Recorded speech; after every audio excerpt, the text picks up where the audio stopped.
It's real simple. You have a building that's over 100 some years old. It's in rough shape. The mechanical pieces are in bad shape in the basement. And you can see over the years, the flood levels that have come in. This building isn't going to last that community another 100 years. So it's time to build something new for the future of education that's going to be safe. It's not going to be on high grounds. And so that community has what they have always held dear was an educational institution for Native students. And that's what they deserve.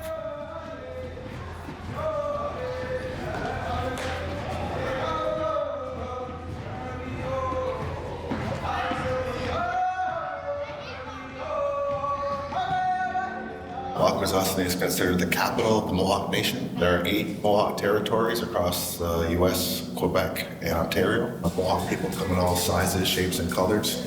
We have relatives that take them out of a history book, and we have blonde-haired, blue-eyed Mohawk people. From a young age up to adulthood, you acknowledge that you may be from a cultural difference, there might be a religious difference, there might be just a socioeconomic, environmental difference, but ultimately we also come from the same community and we support each other. I grew up as a traditional person in a time when it wasn't cool. Like you get beat up on the bus, I had long hair, I had gum in my hair.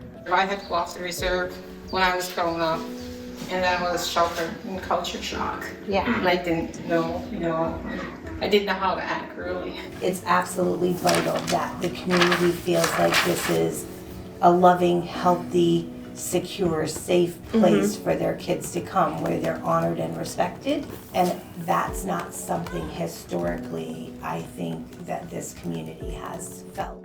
We really haven't seen our community underwater. All the swimming spots and the kayaking spots and the marsh. The original Mohawk School is in a floodplain zone, so we're actually moving it. Tribal Council has generously donated land for the school use, and most likely it'll be leased by New York State.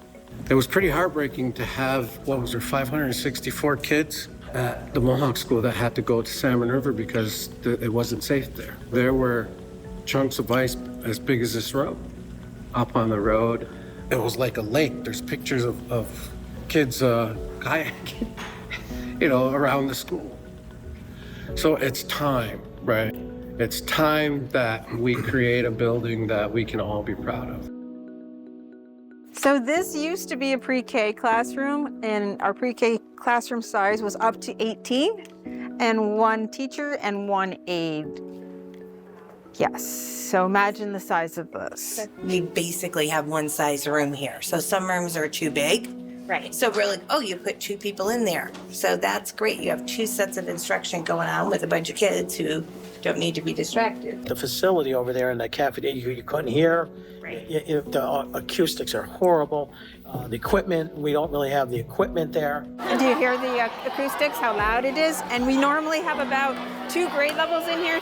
At the Mohawk School, repairs were only done in emergencies. The Salmon River School campus, that's owned by the school district. And if you look at the Salmon River School District right now, you'll see all the additions, the addition of turf there. Mohawk School doesn't have the same access or the level of health and safety in the learning environment, as well as the modernization to meet the educational demands of our kids. For me as a superintendent, I can determine, hey, we need to improve a particular building, a wing, whatever.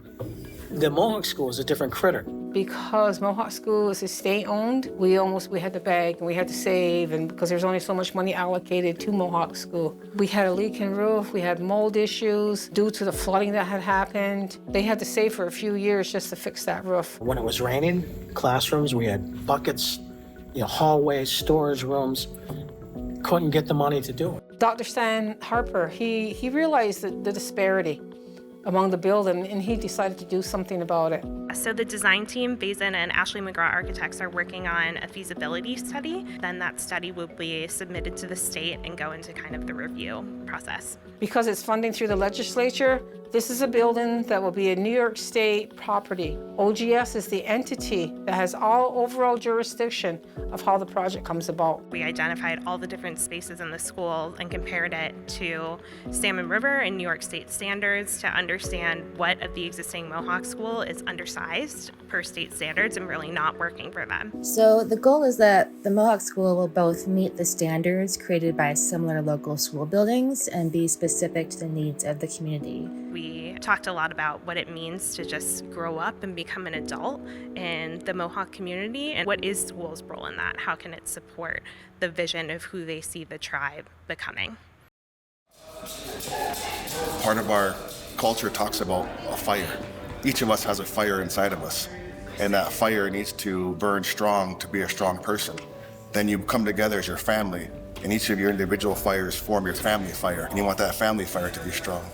Then that family fire comes together and forms your community fire, and that becomes your nation fire. To grow up into adulthood, ideally, is to understand those responsibilities and understand that fire inside of us. There's no native learning standards out there. We teach food, we teach health, we teach history, we teach it all. The language revolves around the seasonal piece, like Longhouse, ceremonies, the Haudenosaunee Thanksgiving address, for example. Yes. The kids start learning some of those words and anything that has to do with, the land, everything, trees, the sky. Having some of our traditional stories reflected in the school, I think would be amazing, to come full circle from that time that our traditions and cultures were degraded to now where we celebrate them much more often and much more boldly.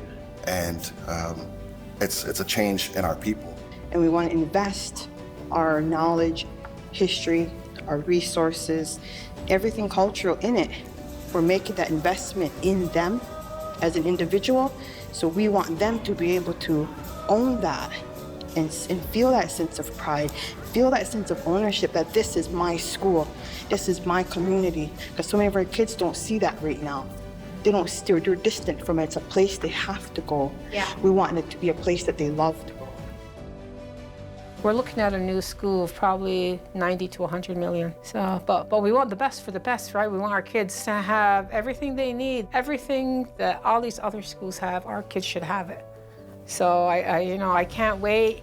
I don't know if I'll be around when this is built, but it's just going to be amazing, amazing.